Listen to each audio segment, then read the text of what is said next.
Hello, everyone. I'm Kawanda Green. Thank you so much for joining us. It is unfortunate that less attention is now being given to equally important medical conditions like hypertension, heart disease, diabetes, liver disease, addiction, depression, and even kidney disease. Today, we have a 35-year veteran, a registered nurse at Emory University in Midtown. She's also an adjunct professor at the University of West Georgia and clinical instructor for second-year nursing students. Please join me in welcoming Ms. Rosalind Browder to the show. Hello. Hi, Ms. Browder. How are you? I'm doing well and happy to be here. Thank you so much for being here with us. Ms. Browder, you're the unit director of hemodialysis and hemophoresis at Emory. Can you explain what those are?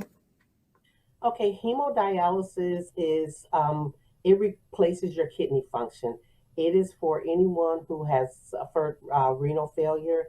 That's mainly the majority of the patients that are on dialysis.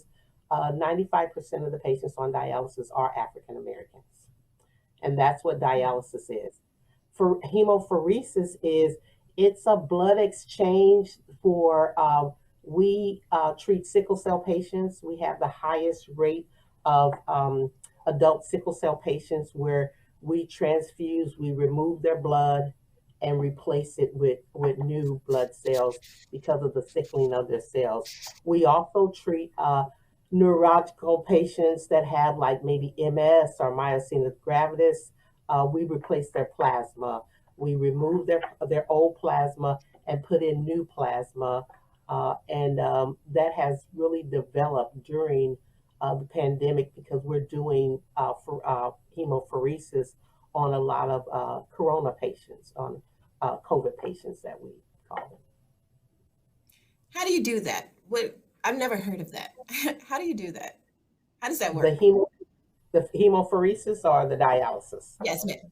No, the hemophoresis. Okay. The hemophoresis, it's done off of the same concept of dialysis where you need a blood access to be able to remove red for the sickle cell patients. We remove the red blood cells because the red blood cells for sickle cell are the cells that are affected and they take on the sickling shape. So we remove those cells and infuse new red blood cells to them, and that covers them for anywhere from 30 to 45 days. So these patients come in as outpatients every 30 to 45 days to get transfusions. With the plasma is the liquid part of your blood. We remove the plasma and we infuse new plasma, and that affects your immune system a lot. And a lot of times with patients that have different autoimmune diseases, the doctors have found out that by putting in new plasma, fresh plasma, it helps to combat their crisis when they go into crisis with their disease. Okay. All right. You're the director of the dialysis center.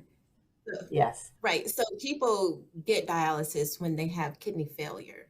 What are the signs of kidney problems? What should people be looking for? Okay. The two major causes of renal failure is hypertension, that's high blood pressure, and diabetes, and that's like high blood sugar. When those two things, you can have hypertension and you can have diabetes. And if it's in control, a lot of these people never have to see the inside of a dialysis unit. But it's every time your blood sugar is out of control and every time your blood pressure is out of control, you are damaging blood vessels that affect the kidneys. And like I said, the majority of our patients, they are on dialysis because of high blood pressure or diabetes. There is a select group that was born maybe with a kidney defect, or maybe because of a medication that they were on for a long period of time caused them to have renal failure. But 95% or better is due to those two common conditions that we suffer with. The ones that suffer because of the medication, is it because the medication wasn't filtering through their kidneys properly or enough? There's certain medications that we call nephrotoxic medications and ototoxic medications, and they're usually antibiotics. And what it does is, after you've been on it for a long period of time, it attacks, like the ototoxic is ears, hearing. So long-term use of certain antibiotics and not stopping that antibiotic and changing it up can cause a deafness. Long-term uses of certain antibiotics can affect the kidneys, and it just attacks that organ and deteriorates that organ, and people will go into renal failure. So what can they do if they are taking medications? What can they do to protect their kidneys?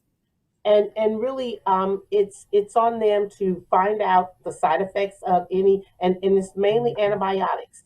And usually people shouldn't be on antibiotics for like longer periods of time. After 3 weeks of antibiotics, it should be a rest. Blood should be drawn to see what their levels are, to see if they could go back on that. So basically, it's just monitoring and knowing what you're on and knowing the side effects of what you're on, but staying on top of that and reminding the doctor, okay, I've been on this for going into 2 weeks now. Do we need to do some lab tests to see what my blood levels are to make sure I'm not becoming toxic with this medication? That's good that you say that, because people need to start speaking up, and I'm Yes. sure people aren't thinking about that. That's awesome. So let's say people are feeling some pain in their body and they're not sure if it could be their kidneys. What would the kidney pain feel like? Usually, kidney pain is like back lower pain because your kidneys are located in the flank of your back, and that's the lower part of your back, right above your buttocks area. That's where they would feel pain at. The thing with kidney failure related to hypertension, they call it the silent killer, because so many people go day to day and never think about, well, I'm gonna stop at this machine and have my blood pressure taken. And they just go day to day. They don't go to regular doctor's appointments. By the time they go in to see the doctor, there's several stages of renal failure. You can go from 1 to 5. Once you get to 5, your kidneys have totally failed and you're going on the dialysis machine. But you can combat that in stage 1, 2, and 3 by making sure that your pressure is checked on a regular basis, even monthly, just having your blood pressure checked. If the numbers are a little out of whack, talking to your doctor about it and finding out, what can I do before I have to go on medication? Well, we could put down our salt shaker. We could eat more fresh fruits and vegetables, stay away from the fried. And I'm not saying never have that, because I need a piece of fried chicken every once in a while too. It's moderations. It's what you do in moderations, and how you prepare your food. And our biggest culprit is that little salt shaker, just over seasoning our food. And that's what usually gets people. And usually they don't even realize that they have high blood pressure until, like I said, it's in the latter stages, because we as a people, we go day to day and we're grinding. We have a headache and we put it off to everybody was just, on your nerves that day, instead of saying, why do I have a headache every morning that I wake up? I need to do something about this. The first thing, if you're having constant headaches, have somebody check your blood pressure. Mhm. That's a telltale sign. If you're having a lot of headaches, especially in the mornings, that's a telltale sign. If you feel like you're stressed constantly, where you want to scream, have your blood pressure checked. And that's usually where they detect this person's under a lot of undue stress, or they're not eating properly. Let's try to work from, let's do a little meditation. Let's go walking in the park. Let's put down the salt shaker, and it can combat going to that fifth stage of renal failure. And you said they should check their blood pressure, or we all should check our blood pressure monthly, once a month, Yeah, at least I would once a check. month.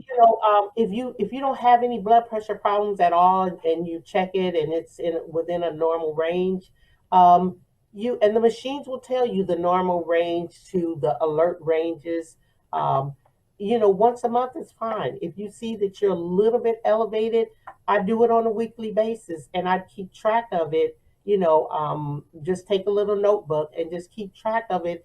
And when you see that it's a constant, above that 120, in the 130s or 140s, that top number, contacting your doctor right away and letting them know, I've been monitoring my blood pressure.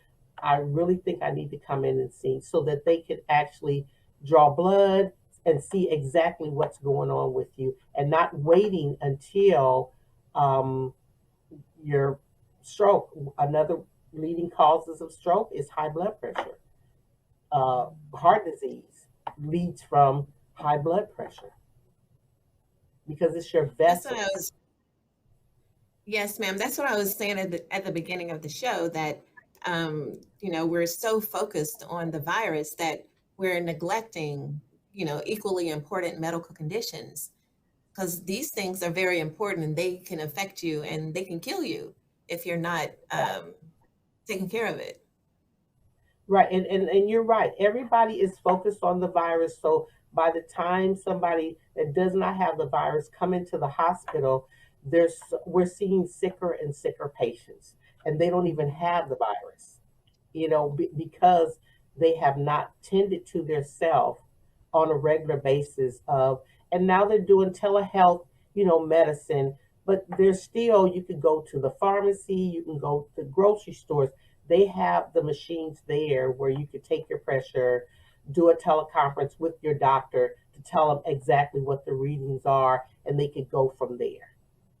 But we have really neglected that because a lot of the offices kind of shut down. Mhm. Ms. Browder, can your kidneys fix themselves? You can cover from renal failure if it's caught early enough. I am a living witness of that. Mm. I'm not saying, I'm 65 years old right now.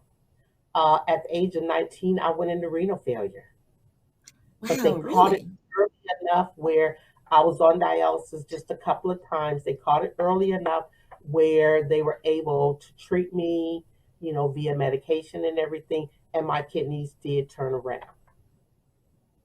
Wow. What caused yours? You were very I young. Yes, I was diagnosed with lupus, and because of the Oh. medications that they had me on, it one of the Mm. side effects was renal killing your kidneys, and that's what it started to work on my kidneys, the high doses of steroids that they had me on. Okay. And but again, I was really blessed to have a doctor that was very on top of things, very personable, and stayed on top of everything. As soon as they saw my numbers starting to creep up, they did dialysis, but they pulled me off of the medication, and they were able to turn everything around. But Awesome. there's steroids will affect your blood sugar, it will affect your blood pressure, and it can lead to kidney failure with high doses of steroids. Wow. You know, Ms. Router, at the height of the pandemic, you opened a 6-bed ICU to treat the COVID dialysis patients. How did that happen? How did that happen?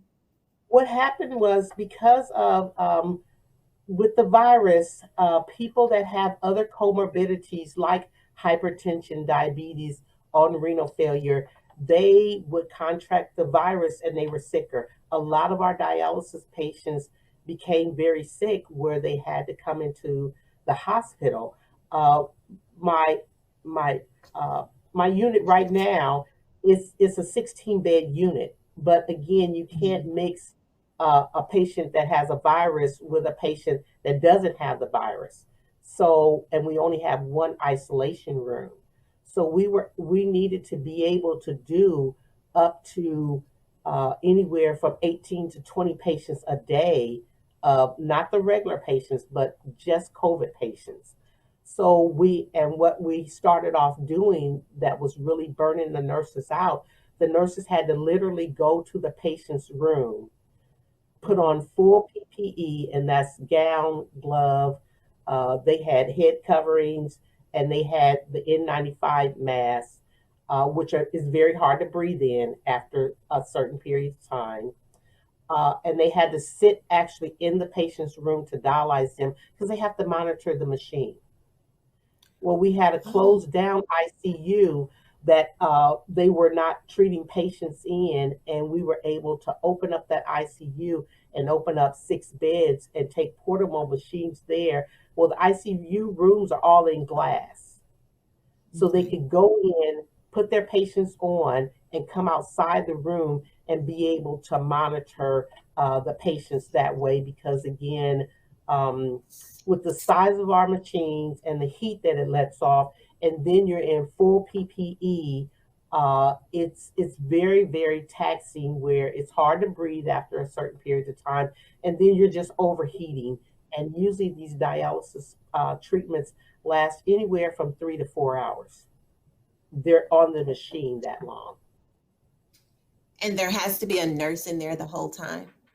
There has to be a nurse monitoring those patients at all times, because at any given time they have more than, and I'm trying to equate it to, they have more than, if you think of a 2 liter soda, think of 3 of those of blood outside their body at any given time when they're on the machine, because it has to come out and go through the tubing and then go back through the filter and then go back into the patient. So basically what dialysis is it removes the blood outside of the body, it goes through a filter, and then it goes back, and then it goes back into the patient, cleanse. And it's just really, if you think about osmosis and diffusion, it pulls out the impurities, because every day you drink, you go to the restroom, you drink, you go to the restroom. With no kidney function, you're not cleansing your system of any impurities that you're taking in, and any byproducts that after you eat, what it breaks down to. That's what your kidneys are, your biggest filtering system for your blood system. And we have to do that. So they have this done every other day, 3 times a week. So with that, the amount of patients that we had in, and the amount of nurses that we have, we ended up, I just thought of, we got a vacant ICU. How can we make this work where we could get our patients done and the nurses not be taxed to the end? Because we've seen a lot of burnout in the last 13 months. How did they keep their sanity? How are they able to escape and just unplug? And it's been very, very difficult. And me as a unit director, like I said, I also do clinical rotations for the second year nursing students that we're trying to show them the new world. It's been very, very taxing, where I have to, it's like the pre-game, how the players are in the locker room and they're like pumping each other up because they're getting ready to go out on the field. Well, that's what I do in my car before I leave the garage, because I have to be hey there, how's everybody doing? What are we doing? I feed my staff a lot, out of my own pocket, like I'm going to do lunch for them tomorrow. So I bring in lunch usually twice a week. Well, 2 times a month. I bring in lunch. I'll do like ice cream social, just just encouraging things. I mean, they come, and I have the open door policy. If you're feeling like you're stressed, when you come in my office, it's Vegas. So whatever you say here, whatever happens here, if you need to scream, if you Stays. need to cry, that's okay. But again, it's just a leaning on each other. And then not only with the pandemic, we had a lot of nurses jump ship because of burnout, Mhm. or because of, you can go to an agency and make 3 times what you would make, on a regular job, because they don't pay you any benefits or anything. So we had nurses leave to take travel positions. So that left us really short, where me as a director, although I'm operations, I'm still a nurse. So I charge, I take patients, I do whatever I could to make sure everybody always got a break, and always got their lunch, and always got some time off the floor just to woosah. Regardless, I go out and, like, okay, who haven't had a woosah? Okay, you need to go. I'll take your patients. Go have a 15-minute woosah, and then you can come back.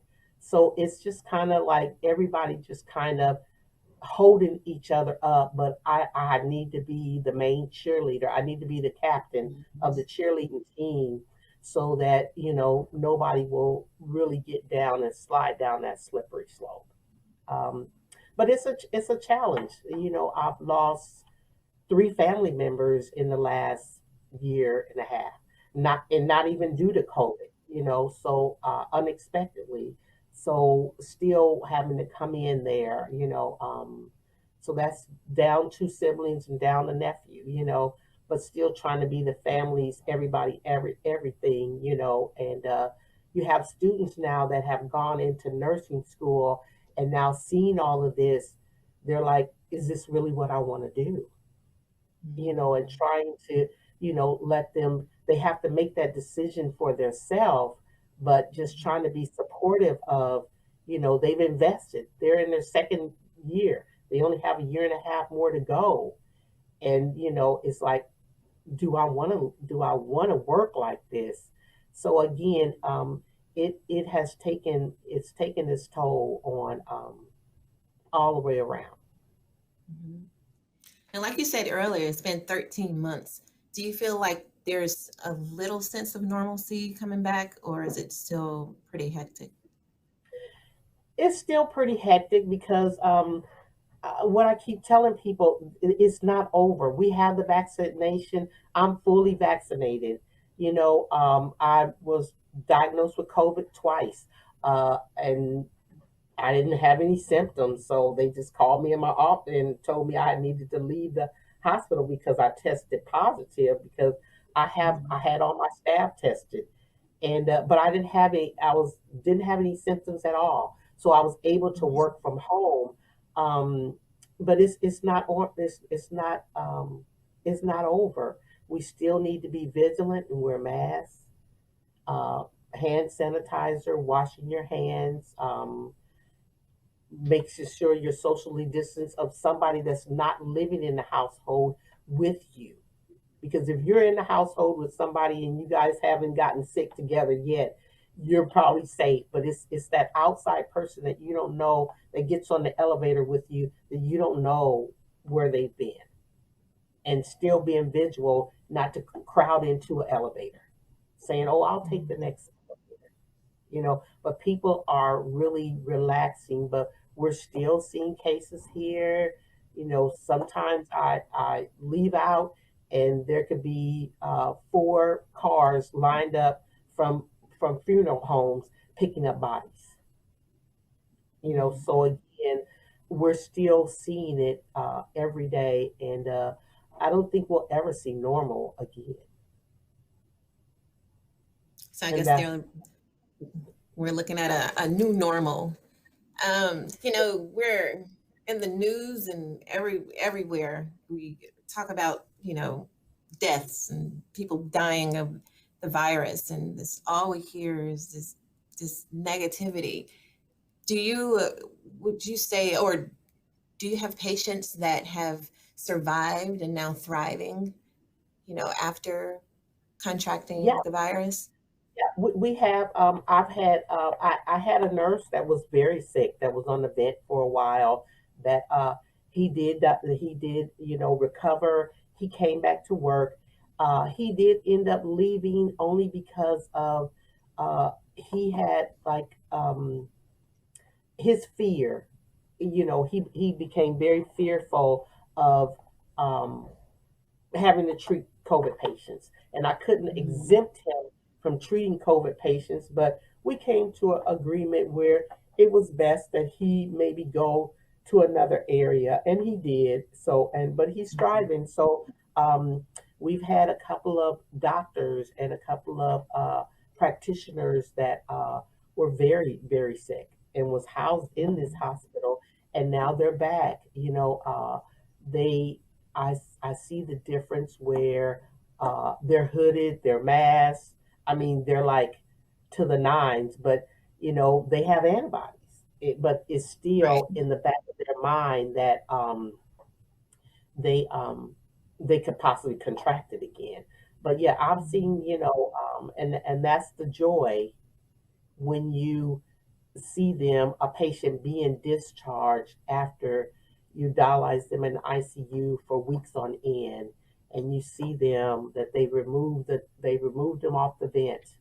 They and now they've gone to a regular room, and then you see where they're being discharged, and that's the joy. But it was a long, hard road, and a lot of hard work, and the care that those ICU nurses give these patients in the turning when they're on a vent. I mean, because that's what is going to keep their lungs from really going bad. They have to turn these patients every 2 hours, and just a lot of hard work went into saving these patients. But we are seeing patients, go home, and they don't talk about that on the news. They don't No, they talk don't about talk about it. Yeah, they Right. don't talk about the patients that we see go home, that we actually say goodbye to. Right. Um, that and like I said, that's the joy. That's the Mhm. joy. So we in this storm we do see like that little rainbow that's peeking through, Mhm. and when we see patients go home to their families. Well, I want you to give us some encouraging words. But before you do that, is there anything that family and friends can do to help, their family and friends who's in the medical field can be more supportive? How can they be more supportive?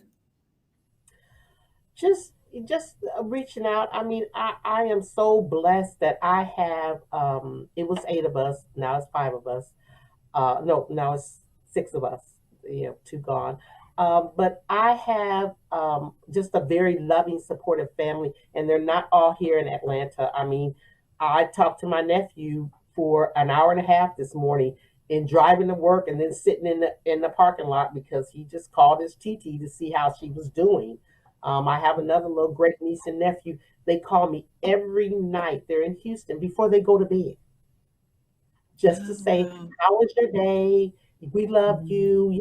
So again, just that constant, reaching out to your family members. If you cannot get together, our family has a monthly Zoom call. It's kind of a Zoom party Mhm. where everybody just dials in and everybody's just on. And I mean, it could last for hours, and you just drop off as you want. But it's just getting to see my family that's in Philadelphia, getting to see my family that's in Texas, getting to see my family that's in Nebraska.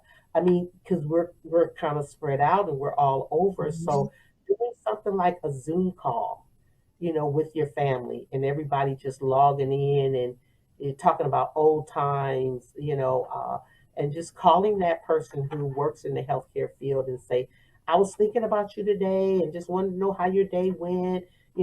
Is there anything I could do for you? Can I stop at the store Mhm. and get you a Sprite? Just little things like that, to Mhm. know that you're thought of, makes a big difference. Makes a big, big difference. That's awesome. I love where you're talking about the Zoom call because people don't think about that. You can do the Zoom. I mean, they do it for work. So that would be a great idea for family. Just to stay Oh yeah, we do. connected. Yeah, and you actually could see everybody. My Right. niece had a Right. baby a couple of months ago, so we got to see the new baby.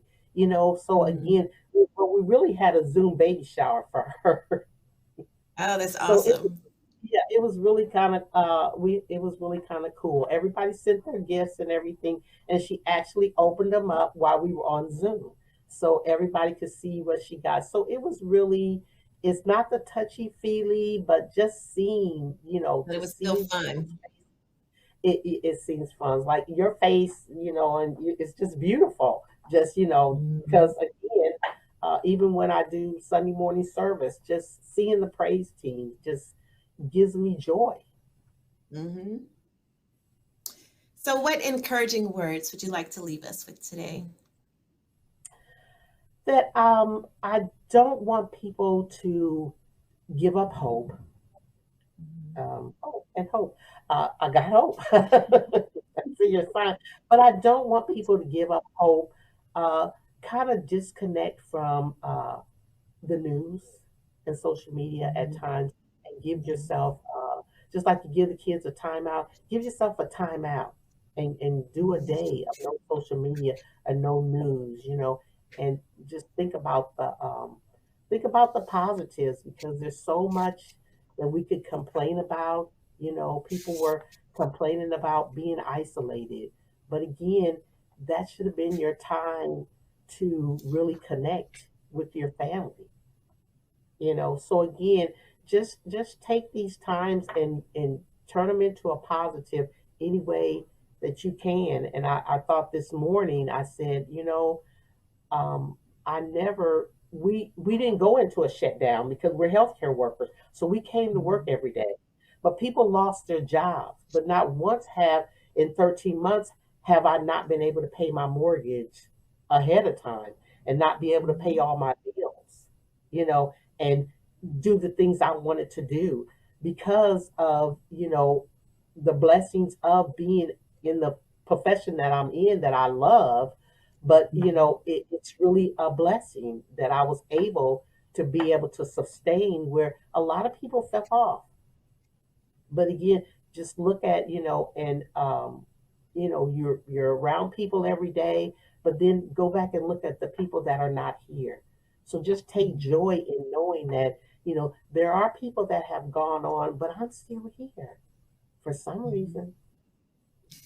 So that's my words. Just keep hope, and unplug from TV and social media at least for 24 hours, one day a Mhm. week. Unplug and see how your detox, and see Yeah, how your oh, system. absolutely. Yeah, Absolutely. And the way you're talking about being positive, that can be medicine in itself. yeah. So, That's the Miss best Browder, medicine. that is the best medicine. Love and gratefulness and positivity is the best medicine. All the other stuff is extra. But Yes. Miss Router, thank you so much for being with us today. You've given us so Thank, much great information. We appreciate you and all that you do so much. thank you for having me. Just thank you for having me on. Yes, ma'am. And thank you for joining us. Just as she said, be positive. Don't lose hope. Check on your family. Have some Zoom calls. Stay connected, but take care of yourself. Take your blood pressure once a month, but take care of yourself. And always remember, if you have health, you have hope. And if you have hope, you have everything. Don't lose hope. We'll see you next time. Thank you.